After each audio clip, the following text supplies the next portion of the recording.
Carson Museum of Art, looking at Jean Smith's trade. 3 panels, 31 hanging objects, and 1 chain make up this oil and mixed media on canvas installation. This work was made in 1992 in response to the 500th anniversary of Christopher Columbus's arrival in North America, and is part of the Quincentenary Non-Celebration series. This series has made the challenge to traditional celebrations of the so-called discovery of America and the white privilege they signify. This work helps to illustrate the historical and modern-day inequities between Native Americans and the United States government. Jean Smith was born in early 1940 at the St. Ignatius Jesuit Missionary on the reservation of the Flathead Nation, and is from the Confederated Salish and Kootenai tribes of the Flathead Indian Nation. Smith became interested in art at a very young age. Early on in her life, she was told by her instructor that no woman could have a career as an artist, but she proved him wrong and has since received many high honors as an artist. Smith is inspired by both native and non-native sources, such as petroglyphs, which are a form of rock art, Charles Russell prints of Western landscapes, and 20th century artists such as Kurt Schwitters and Robert Rauschenberg, who also incorporated objects into their works. Throughout her career, she has curated over 30 exhibitions for fellow Native artists, helping them to no longer feel alone. One of her favorite exhibitions was the women's exhibit, Women of Sweetgrass, Cedar, and Sage, an exhibition which helped to promote the art of many Native women artists with similar backgrounds to Smith. Smith's art demonstrates her view of the world and offers her personal perspectives as an artist, a Native American, and as a woman. Smith's work Trade is divided into 3 panels. On these panels, she layered images, paint, and objects on the surface of her canvas, suggesting layers of history and complexity. She then layered her canvas in colleague with newspaper articles, comics, tobacco, gum wrappers, and fruit carton labels. The articles from her travel paper Char Costa discuss aspects of Native life, and the included pages from the comic books feature stereotypical images of Native Americans. The photos incorporated into the work include images of deer, buffalo, and Native men in their traditional clothing, all of which are representative of Native culture.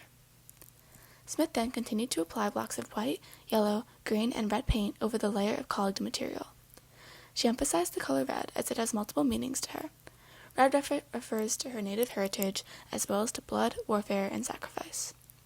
With emphasis on these prominent brushstrokes and dripping blocks of paint, Smith cited the abstract expressionist movement, using raw brushstrokes filled with deep emotion and chaos. This prevalent movement was active during the 1940s and 50s and marked the breaking away from traditional processes in art, and Smith incorporated this style into many of her works. For the final layer of her canvas, Smith painted the outline of a nearly life-size canoe. A canoe was an icon of Native American culture and served as a key mode of transportation in the history of trade and cross-cultural interaction. Canoes were used by Native and non-Native explorers starting in the 18th century to travel along the waterways of North America. The canoe in this work suggests the possibility of trade and cultural connections, although the canoe is stuck and unable to move. Suspended above the canvas, Smith strung a clothesline from which hung a variety of Native American-themed objects, which were especially from sports teams with Native American mascots. These items include hats with logos, rubber tomahawks, and faux headdresses.